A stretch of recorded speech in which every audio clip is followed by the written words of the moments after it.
मुख्यमंत्री मोहन चरण माझी ओडिशार ग्रामीण भित्तिभूमिर विकास को त्वरान्वित करने तथा ग्रामीण जीवन धारणर मान वृद्धि एवं अर्थनैतिक अभिवृद्धि पई विकसित गाँ विकसित ओडिशा योजनार शुभारंभ करिसेंती।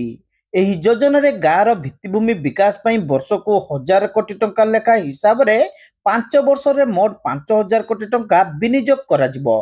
गाँर विकास पई आवश्यक प्रकल्प गुड़ी को ग्राम सभा ही स्थिर कराजिबो। एही परिप्रेक्षी रे बालेश्वर सहरर आयुष्मान कल्याण मंडप ठारे राज्य सरकारଙ୍କର ଏହି योजनार शुभारंभ होईची।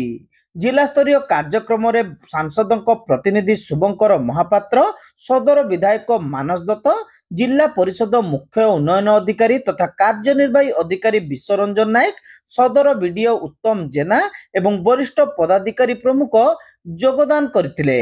ଏହି ଯୋଜନା अंतर्गत मौलिक भित्तिभूमि विकास सह ग्रामीण जोगाजोग व्यवस्थार सुदृढ़ीकरण उपरे गुरुत्व दियाजिबो।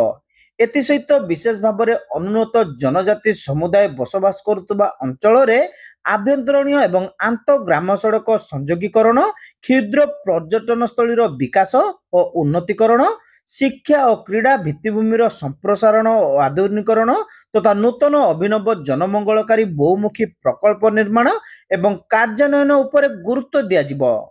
समस्त अनुरोध करी समस्त दयाकरी निजर फोकस टिके हम एलईडी को देबे समस्त